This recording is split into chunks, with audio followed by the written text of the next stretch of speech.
Have the pressures of life stresses got you bogged down and depressed? Have you lost your hope to live purposefully? Are you in distress and life seems meaningless and troublesome?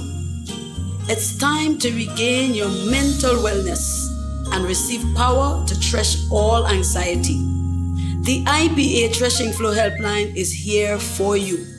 Join us on Hope 103.1 FM every other Thursday from 6 to 7 p.m. with me, your host, Bishop Esther Baptiste.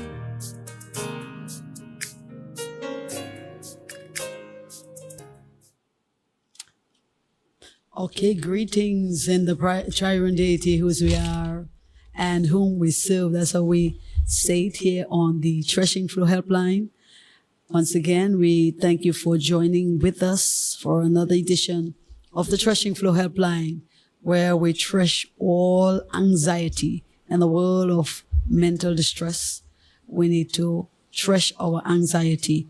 And so we are thankful that you can join us here in studio as we bring you another edition of the Threshing Flow Helpline. And we want you to continue to share this video to your friends, to your family, to those of your loved ones who you care so much about, because this is going to change their life. And for the last couple of weeks, we have been on a roll, so to speak, on a particular topic. We have been looking at the book, The Fallen Princess, Bound Only by Silence, Breaking the Chain of Sexual Violence. And we have been kind of digging into some of the spicy matters in there and helping us to understand our anxiety when it comes to sexual experiences.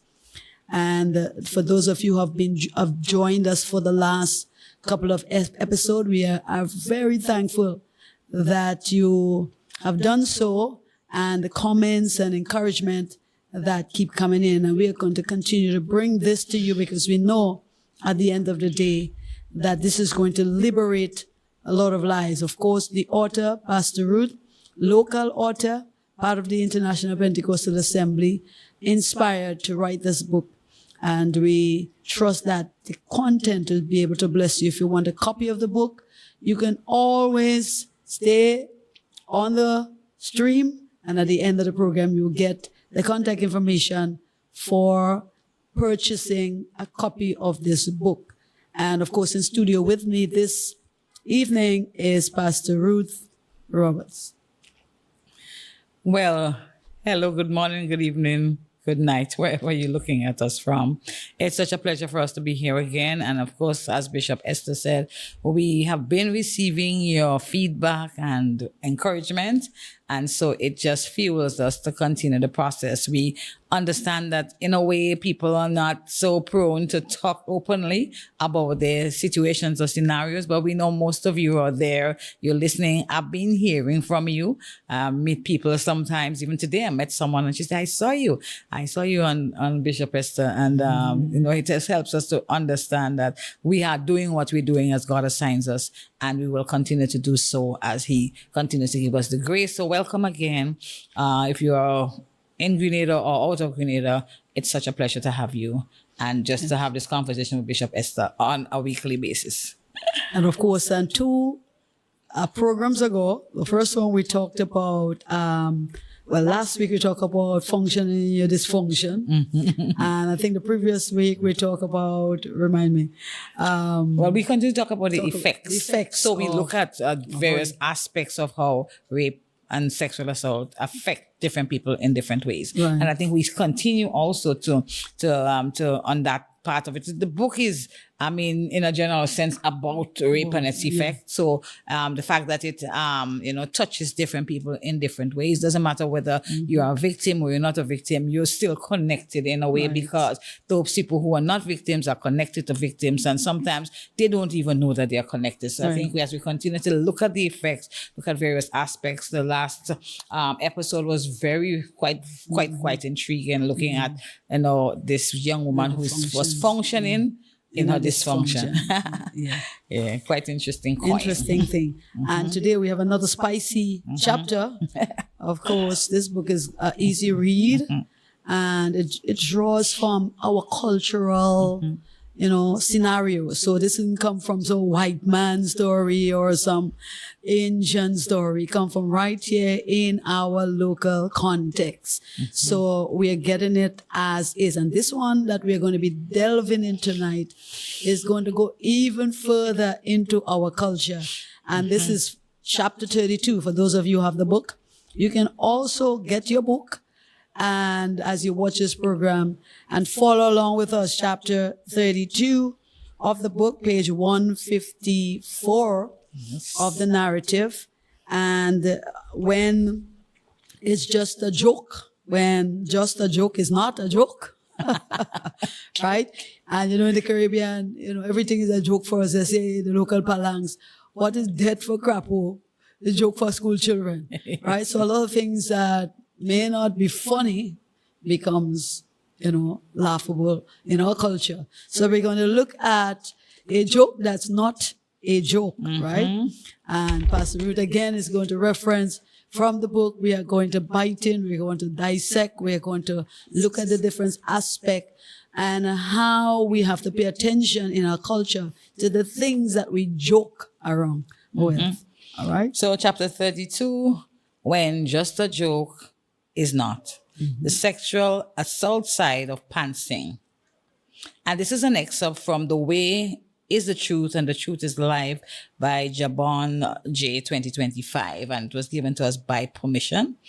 So we begin. Rape is a type of sexual assault that involves sexual intercourse or other forms of sexual penetration performed against a person without their consent. Additionally, pantsing is considered a serious form of sexual assault as it violates personal boundaries and dignity. I realize now that by this definition, I was raped. And it is wild that it has taken me over 15 years to come to this realization.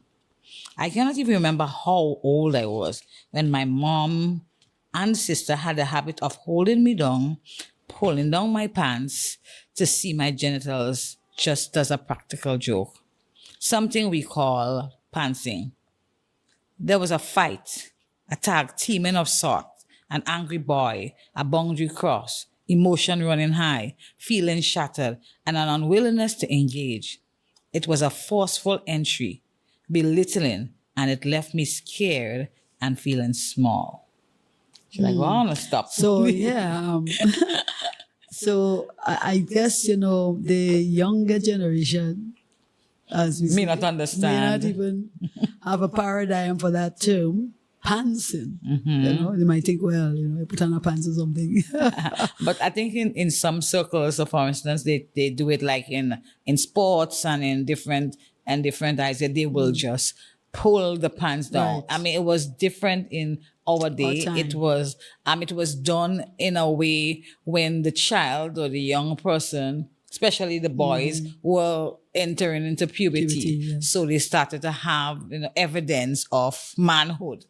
And one of the things that were done is that they will be searching them to see maybe the number of grains of hair the pubic hairs, the right. pubic hairs that they would have. And it was kind of like a way of highlighting to the others that this one is entering into manhood. Right. And at that point, at that age, the young person will be in the stage of hiding everything, like hiding when they go to the bathroom, when they, so there's this sense of, kind of being protected and covered and secure because they don't want everybody to see. Because the issue is that they are not quite the little boy they used to be, but they're not quite the man as yet. So in that transition stage, they're still insecure about how the way they look. Right. Things have not grown to its maximum length and size. And so as a result, they are covering up with a bit to protect themselves from exposure.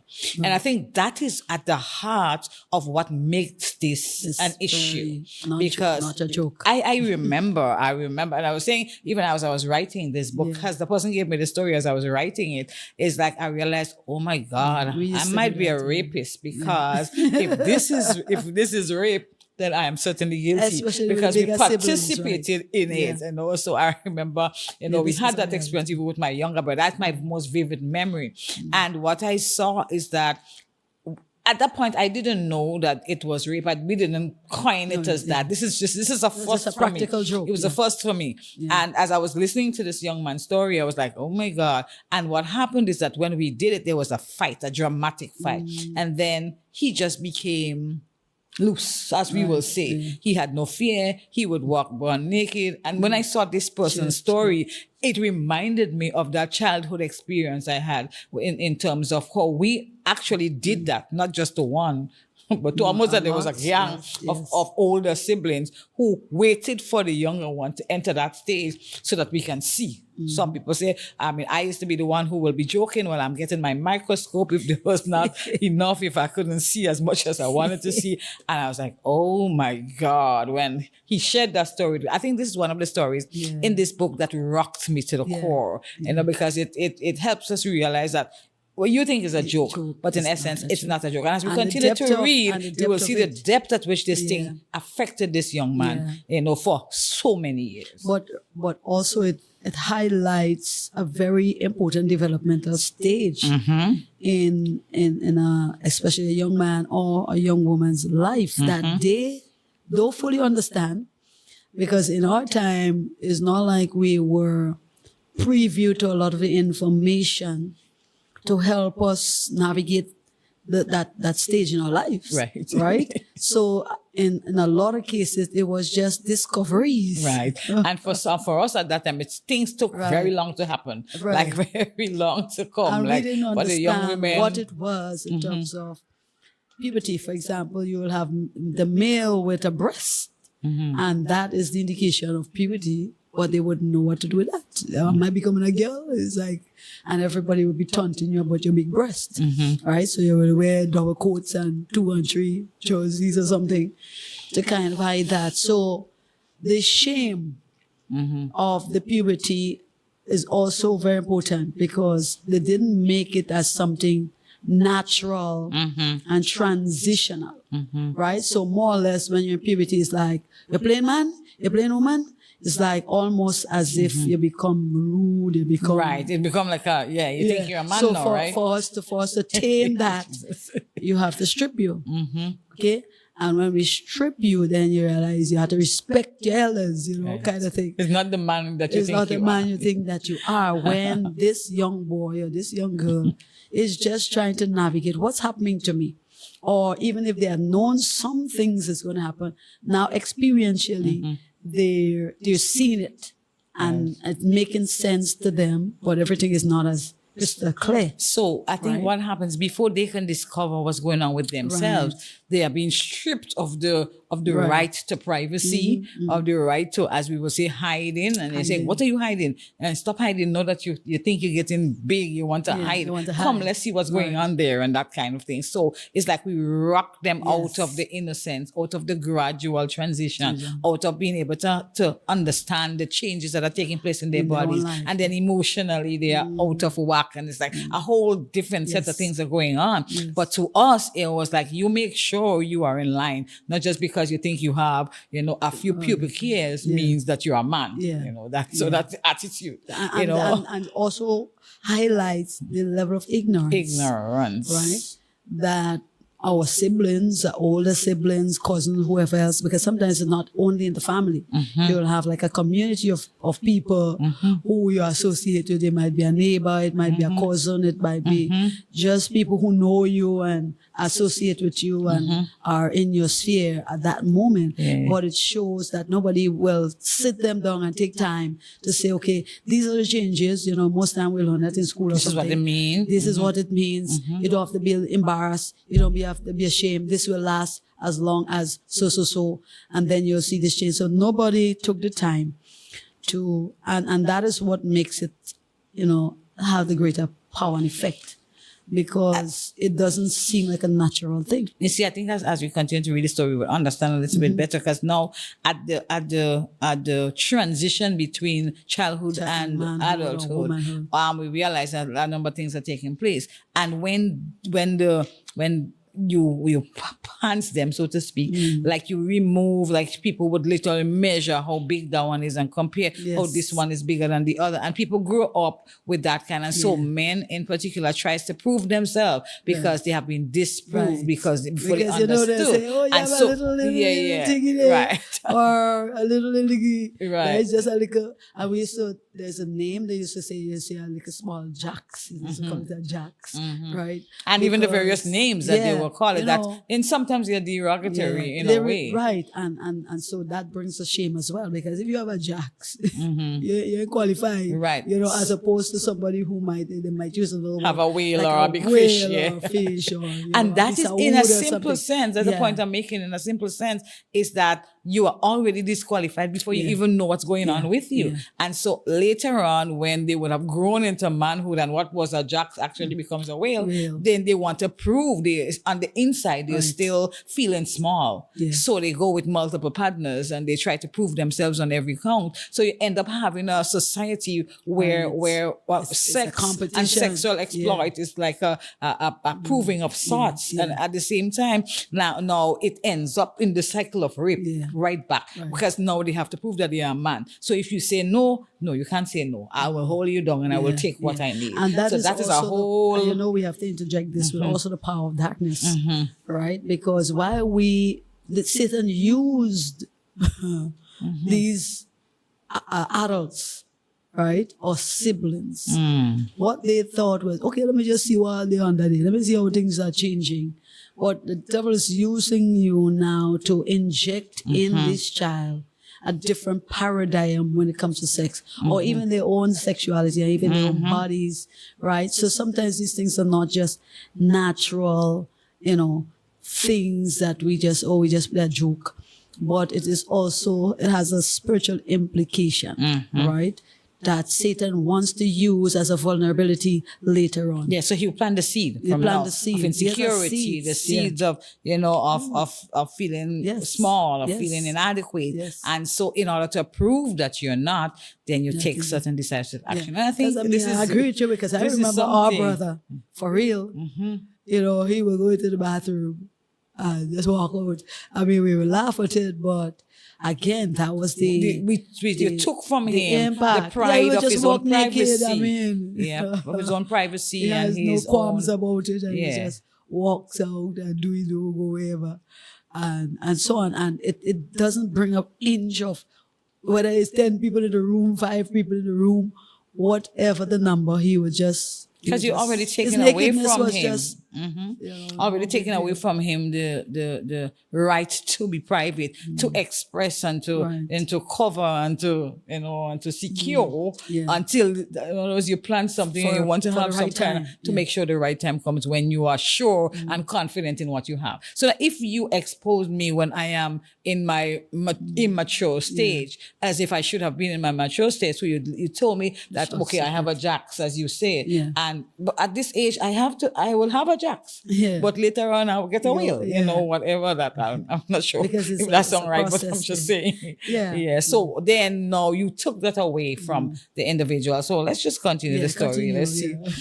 And so he said, not only did they want to see, but they also made fun of me. They mocked my penis, saying it was small and that my little brother's was bigger, making comments like, where did you get that? And I was not happy about it, but they kept on. They did it once and twice and more. I was young, but they had no right. I cried and fought with them to leave me alone, but they persisted. I did not consent. I felt powerless against them. And the more I struggled, the more I was pinned down to the bed or floor. Something changed inside of me that first day. Something big, so deep that I lost my masculinity at that moment. But I did not know it yet. I already struggled with self-esteem due to one feature that I was not so appreciative of, and people did not make it easier. But this was different. It never came to the forefront because I did not regard it as rape. I was just mad, and they were just having fun. They were my family, and I eventually moved on. But now I see that it stayed under the radar and somehow controlled how I perceive myself and ultimately how I lived my life.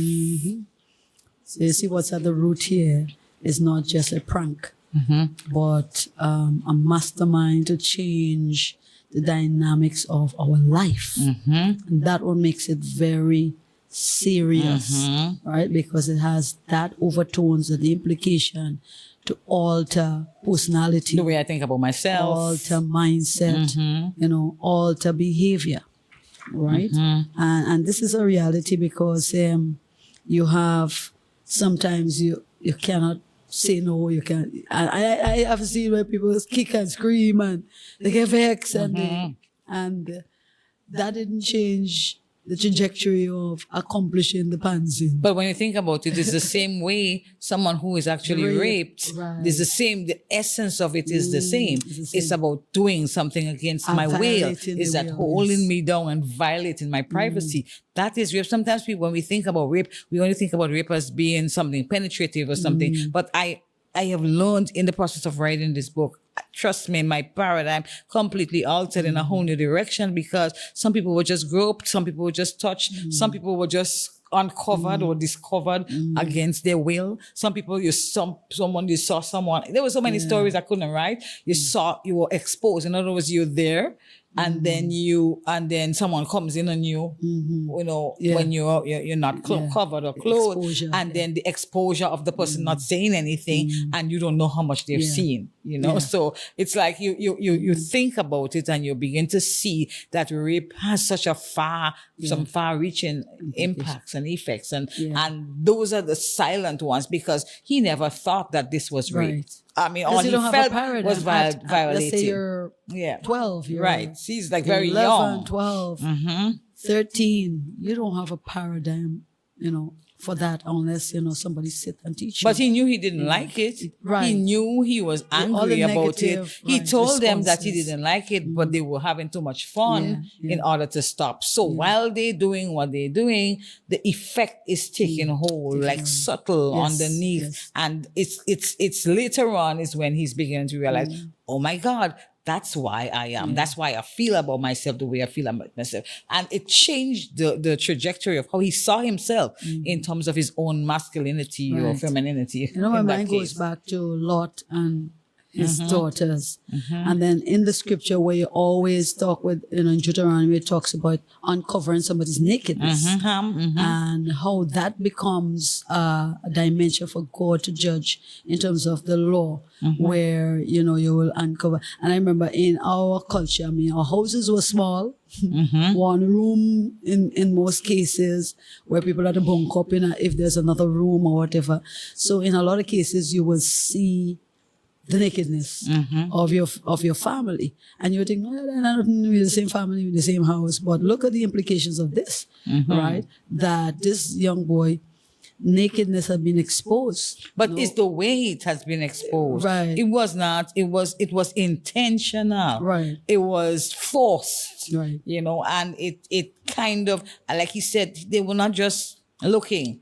They were measuring against someone else. They were, comparing this one to this one. So that's the message that was sent. Records. That this one is better, or this one is more endowed, or this one. So that somehow makes me feel as if I am. So he's beginning to look at himself as if he is somehow something is wrong. But at that age, it's an unfair comparison, because he's at the stage when. And maybe everything is small, but then as he grows, so if you're saying to me that at the stage when I'm in my, in my innocence, in my youth, and it couldn't have been much bigger than it is at this age. Because but then you still make me feel as if does not grow the penis. What grows the penis is your own overall growth. Right. Puberty is what happens biologically on the inside to prepare the young individual for motherhood or fatherhood. But as your body grows physiologically, then everything else line up. So that's the point I'm making. So that if you are being compared at the the physiological immature stage as if you are mature, then you're saying to me that, so he will always be looking at himself, even when he's older. So how am I going to prove that I am what they say I'm not? Right. So that's where the promiscuity comes in. That's where I have to prove, and that's why people become more violent and so they become more mature, so to speak, as if I want to make sure you know that I'm a man. You know, and sometimes those are the mindset that are framed and formed as a result of experiences like that. He said the first time it happened, something changed inside of him, but he was not able yet to define what that change was. Right. And as we continue, which we shall, yes. Oh my God! Well, like one of the last paragraph he was saying, they were my family, and I eventually moved on. But now I see that it stayed under the radar and somehow control, that word control, how I viewed myself and ultimately how I live my life. Right. View yourself, live your life. How he viewed himself. So because of the way he viewed himself. But you know, at puberty, self-image is a one big of the issue. Critical aspects. And that's why we have a lot of teenagers have identity crises. They have poor self-image. They have insecurities about who they are, because at that stage is where these qualities are framed, right? Where your self-image is framed, right? Where your identity is framed. And I want to stick a pin here because it may give us some insight into our male counterpart, because it's a man telling the story, and how our sexuality is being framed, right? Because we know, for example, as male, we get a lot of our male concepts, manhood concepts at those stages in our lives, right? And if those concepts are not correct, if these concepts are not rooted in the proper knowledge, right? Even, I'll tell you basically, like how we call our private parts, right? So we'll say Jacks, we'll say that there's a marriage of names, right? Depending on size. And sometimes they're not just beautiful but names. These are not they're just names, derogatory, these are paradigm the way shift. we say it. Because if a man feels that his sexual organs are a piece of wood, okay, then it has to be hard and robust. And again, that is not the proper concept, because this is one of the softest part of his body. Imagine if you hit a man in his testicles, or we call the groin. You paralyze him momentarily. Okay? This is a very soft organ. And when you call it something like a wood or a stone or balls or whatever else, you are demasculating the male part of you, right? And you're turning that into something like monstrous. So, you know, it will do a lot of damage. And you have people going and take all kind of aphrodisiacs, you know, sexually enhancing drugs and herbs and whatever else to become the wood or the stone. Or because the else. concept, so this is very important. Yeah, the concept of what we are learning about what this thing is supposed to do. So in other words, it's and the music calypso or whatever musical, they don't help because they tend to amplify the kind of, like you said, monstrous. Like it's almost like almost like it's like the weaponized in a way, so that you are taking control, you are making sure that you're felt and heard. And at the end of the day, like even as a child, if that's the concept you've grown up with, and you don't have the sense that this is hurting somebody else on the other side. So a lot of the times we have like young men growing up, they even in our day-to-day, the internet is so pervasive. It's like they are open and everybody can see everything everywhere. So they're learning ideas about what sex is supposed to be from the wrong sources. And as a consequence of that, they implement it, so to speak, in their daily lives. And that's a dimension which a lot of women sometimes are not always, even in marriage, are not sexually fulfilled because of these concepts. And so we go like aggressively in a lot of things, and we don't realize that the dynamics have to be different because we're in culture. Our mindset has not been cultured to go through the proper process of sexual experiences and expression. So we think about the hard, rugged, fulfillment, and as if that is the standard. That is the standard. And then we mess up so badly so that we have to go to multiple partners to get that fulfillment, which cannot happen because there's a protocol.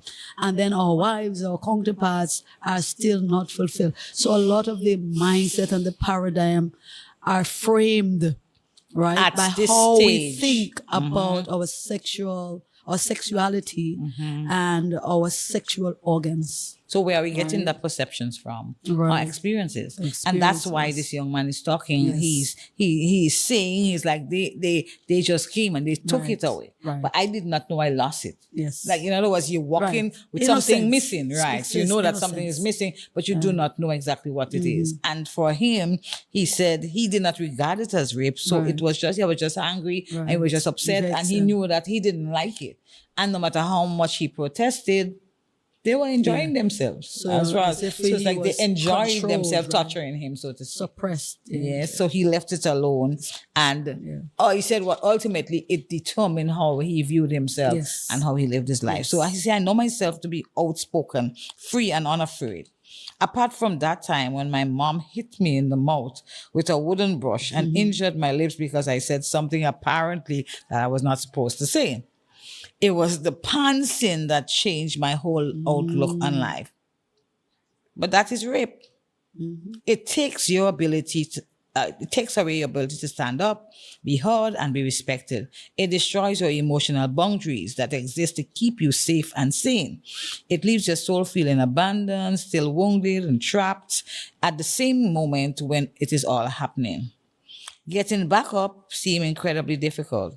Every attempt to raise is interrupted by people moving in and out, wiping their feet on what I now call the welcome mat. Invisible to them, but somehow they knew it was there. So you cannot get up. Feeling stuck. How does a doormat, once a person with power, become powerless like that? What happened? Yeah. And so she is describing everything that, what we call a typical rape. Okay, and but it takes away from you. Makes it rape because it has all the side effects, so to speak, or all the characteristics of rape, right? And sometimes you say, "Well, that joke." It's just a joke. That's why you say when a joke it's not. It's not. You just this is that small thing, man. No, but it has all the effects of rape. Right? It talks about the emotional effect, the physical effects, the psychological effects, right? And if it looks like rape, if it has the implications of rape, then it is rape, So that is very important to pay attention to. It's not just the act, as you say, it can come in different forms. It's a form, right? Because it's not always penetration, but when it has these similar effects, right? I think at the core, it is exposure. Unwanted exposure. So in a way, it's like you get to, it doesn't matter whether or not you uncover the person like underwear or something like that, or you just, like they have in other countries, you'll be standing in school or you'll be and they'll just come and pull your pants down or you pull your skirt down. It's a big prank in many countries, especially African. There are some in the US as well, and other countries. They are like, they will just pull your, like the boys in sports might be playing sports on the field and they will just pull your pants down, or the girls might be in the locker room or walking on the corridor and some bully will just come and pull her clothes down. And so once that exposure happened, the effects now begin to wield, its power, because now it has, like, you cannot undo what was done, and you can unfeel the shame that was felt. So some people, they just draw themselves into a shell. Some people, they become boisterous and I don't care attitude, and like the effects sometimes almost immediate. Because in order for some people to have to go back to school tomorrow, and what if you want to wear in the proper clothing? What if you have some kind of tear or some kind of undergarment that was not nice and pretty, that's another story. But you don't think that will have an effect on someone.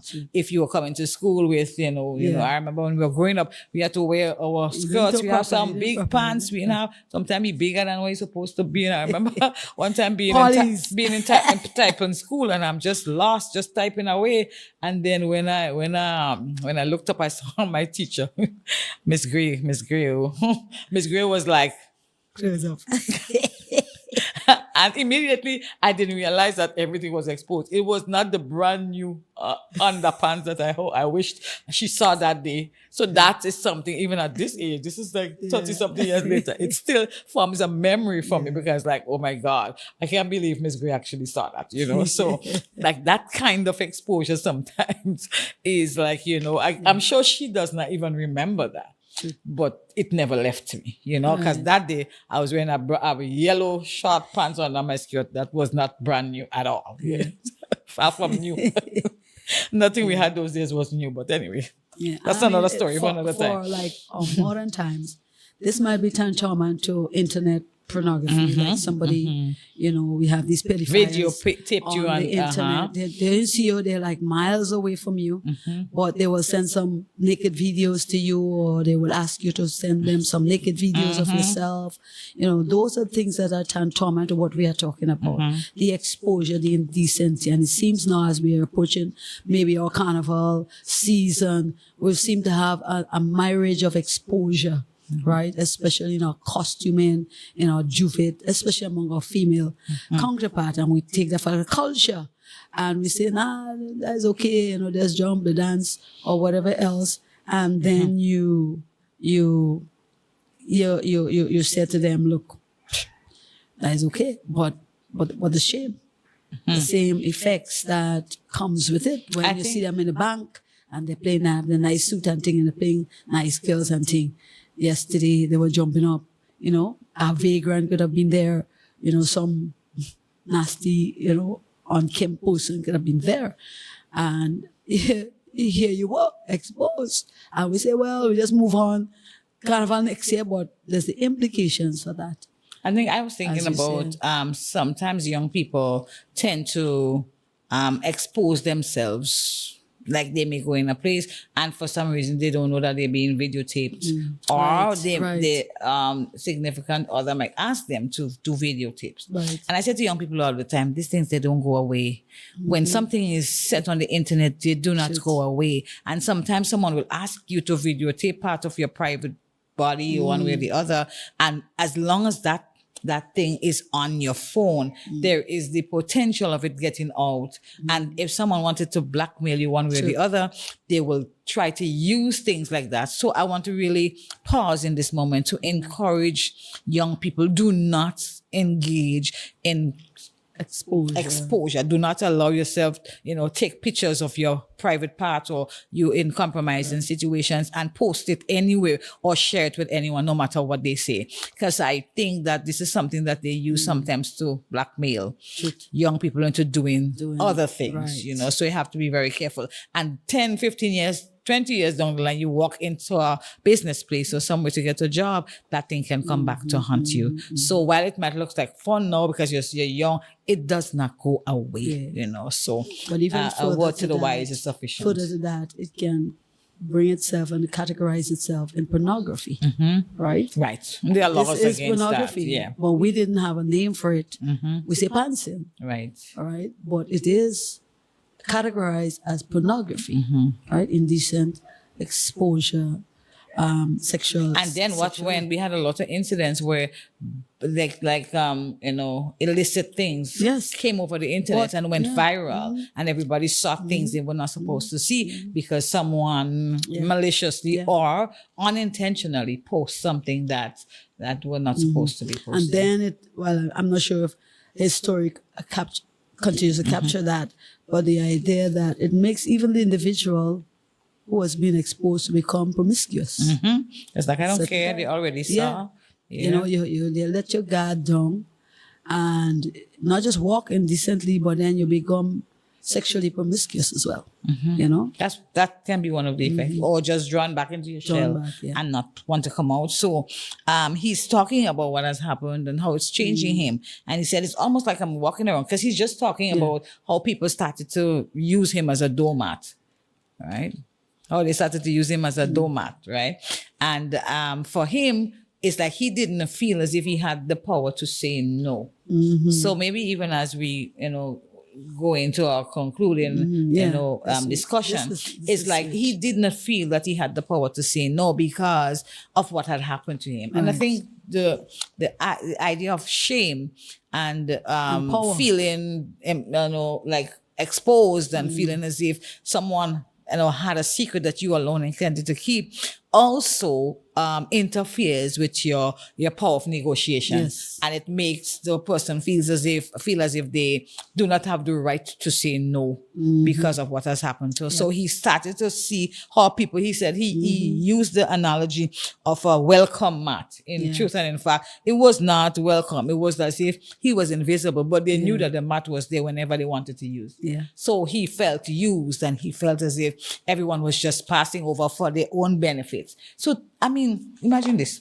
Let me dress the book down a little bit. Imagine this. All that was done was that his mom and his sister decided they were going to pants him because they wanted to have fun. Right.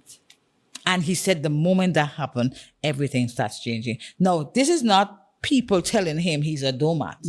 That's kind of like the spies and them that saw the giants. Right. It was in his own mind. It was in the way that he felt about himself as a result of what has happened.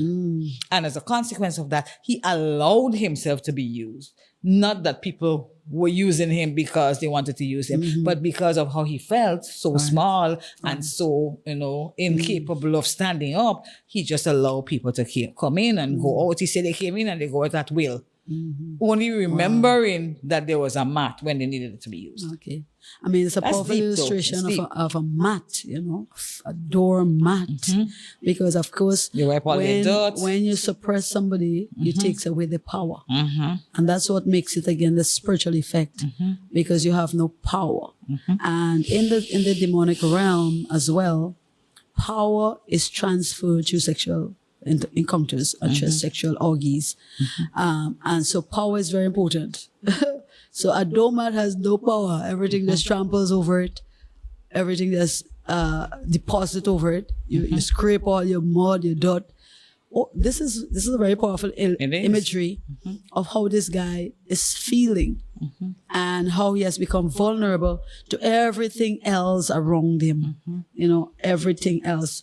The disadvantage, the manipulation, the control, right? The all of those things that you will normally have control over. And he's sharing his story in retrospect, right? Yes. So that means that when all this is happening, he has no clue that is why he feels so insecure. That is why, because you remember he said, like, they were not just taking off his clothes to look at what was there, like we were doing. Yeah. They were comparing. There was an unfair comparison about what he had. So now if someone comes to ask him, it's like, you don't really have much to negotiate. You don't have much anyway. So it's like you have your whole concept, nothing to guard. Right? Nothing to guard. So people can come in and go out as they please. And he allowed it. Now this is happening to him outside of understanding why the root cause that we talked about some weeks ago, understanding why he felt the way he felt. And that is one of the effect of rape that sometimes becomes a difficult aspect, because you feel shame. Right. Ashamed, but you don't know why. Don't know why, right. You feel insecure, but you don't know why. You can't put, like something is in you, like when you have a fish bone, it's there somewhere, but somehow you can't seem to find it. It becomes irritated. So it's like you would kind of keep poking at it until you find something. And for some people, what if there is a bone stuck in your throat? Have you ever had a fish bone stuck in your throat? I mean, you'll be gagging and gagging and gagging. No matter what you've done, it will not come out, but it never ceased to irritate you. So I think for him, he knew something was wrong. He knew something had changed, but he didn't know why. And I that's think the for some tragedy people who of is it. even watching today, like there's some feelings and emotions that you're experiencing and you don't know why. That's why we advised some week ago, go back to the past. There's ask God to remind you, because it's like you're fighting something that has happened. And I think I spoke with a lady some time ago, and she said that is the thing that ate at her. She knew that something had happened, but like she could not remember the story or the event or the incident. And she said that tortured her, in such a way that, it's like you can't sleep, you can't eat, you are depressed, you are, and that's irritable and so like on, and don't understand why. It's very important to frame an understanding of some of the things that has happened to us. Because of course, if you have a doormat, it means therefore doors are always going to be open up. Right? So what happened in this young boy's life is that multiple doors have opened up. Doors for abuse, doors for manipulation, those. So people take advantage of him. Right. Sexual exploitation.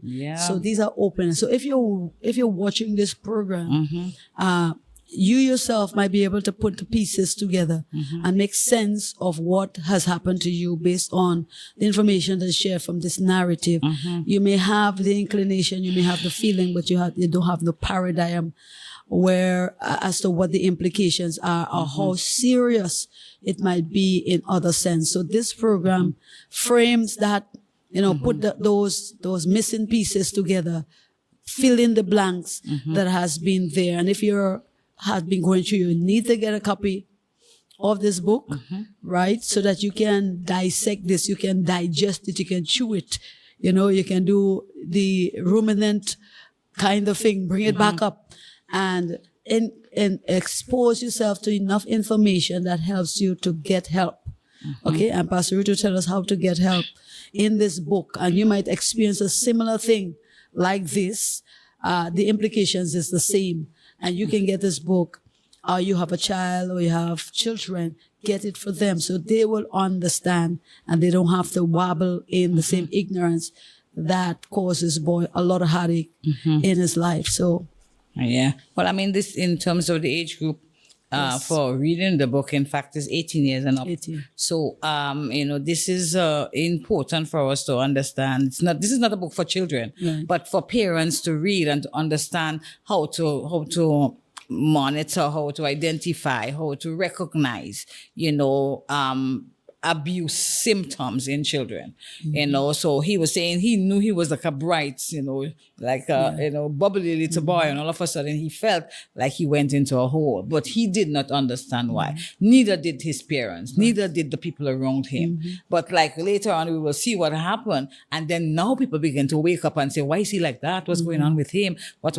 But he's been struggling with this for 10, 15, 20 years before most people recognized it. So if you're able to see, look at like subtle changes in your children, it is not hard to see if you're observant parent, and also, make sure you are always, looking at, talking to them. The children don't lie. Generally, children are usually very open until they have learned to lie. Until you have taught them that when they speak the truth, they have negative consequences. But if you're open and if you speak with your children, you'll be able to identify, or they will be able to also identify in their friends, like, subtle changes that will indicate that child has been or is being abused. And the earlier they get help is the better, in terms of the trauma effect that it will have in the long term. So persons can give me a call, 417-8112, if you're interested in getting a copy of the book. Of course, we say it is, 18 years and up, and because it can be very graphic in its contents, So sometimes children might not be able to handle. Right. So at the end of the day, we want to be able to help those, even the ones who might have been touched, groped, pants exposed, or someone just walked into a room and saw you and you think it's not anything, or someone might have come to your window and touched you in a way, or, did something to you that is not, inappropriate, pay attention, so, just pay attention. So about protecting our children at all time, at all costs. So you've been looking at the Threshing Flow Helpline, of course, where you thresh all anxiety and problems like what we've discussed in the last hour. is going to cause you more stress and anxiety. But this book is designed to help break some of that negative trajectory. And we want you to get a copy. Before we leave, we know we always have to pray for somebody who's out there that, you may be thinking very deep. This has happened to me X amount of years ago. It doesn't matter how long, but the transformation and healing can happen from today. So we are going to be praying with you this evening. You can always go back to the video, watch it a second, third, as many times as you would like to, so that you can assimilate the information being shared to you in the last hour. Father in heaven, we just want to thank you. Father, we believe that you've given us this assignment. Lord, even if it's just to open up the conversation about what's going on for some people behind the scenes. And in a lot of cases, we realize that young people are struggling. Sometimes we only see the effect that we criticize, but we don't understand that these children are battling, Lord, with different circumstances. And some of those children have grown up to be adults without having their matters addressed. So we pray, God, that even as to that person who's watching, that person who have been touched, groped, pants, raped, in different area, one area or the other, that your healing virtue will begin to flow. Let them know that they are not alone. Let them know there are other people who are also struggling, and there are people who have been through and is now living, a trauma-free life. It is possible, Lord, through counseling, through prayer, through listening, through, to support one way or the other. And we thank you, God, that you're allowing someone, Lord, to hear your voice and that you connect them with someone who's able to help, who's able to share, who's able to reach out to them. Father, we pray, God, for your healing virtue, or even that young man who's maybe now a mature man by now, Lord, that you will be, if he had not, Lord, be able to help other people with his story, Lord, he will be able to help them even in this season. Father, we pray, God, that your blood will cover us even as we continue this program. May this program be an impact to some life. In one of these days, we will hear stories of those who have been helped as a consequence of the discussion. Bless Hope FM, Lord. Bless, oh God, the team who makes this program possible. And Lord, may your Holy Spirit continue to guide us. Bless Bishop Esther, Lord, even as we continue the process, as we're going through, Lord, just, minister into the hearts of others, as we go into doing other materials, other things that you have placed in our lives. Father, we just pray, thank that you minister even now to that person watching. I just want you to know that God got you. He knows what you're going through, and he's about to come down and deliver. Father, just cover us all under your blood even now. And thank you for your presence, even on this platform. In Jesus' mighty name.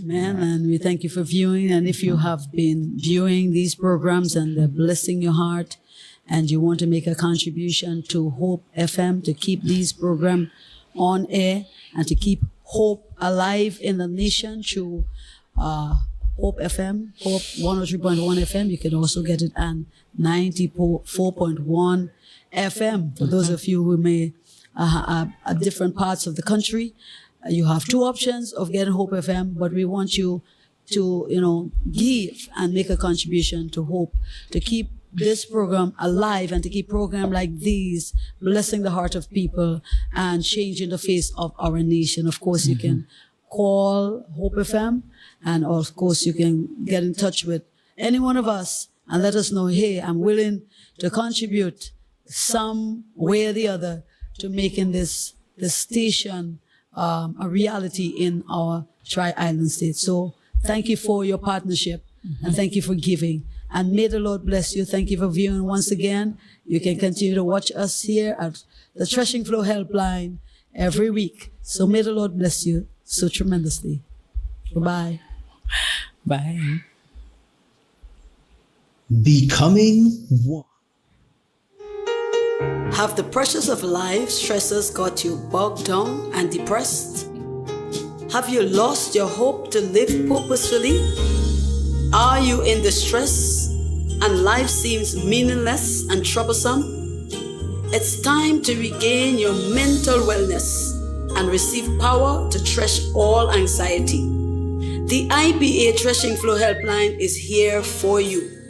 Join us on Hope 103.1 FM every other Thursday from 6 to 7 p.m. with me, your host, Bishop Esther Baptiste.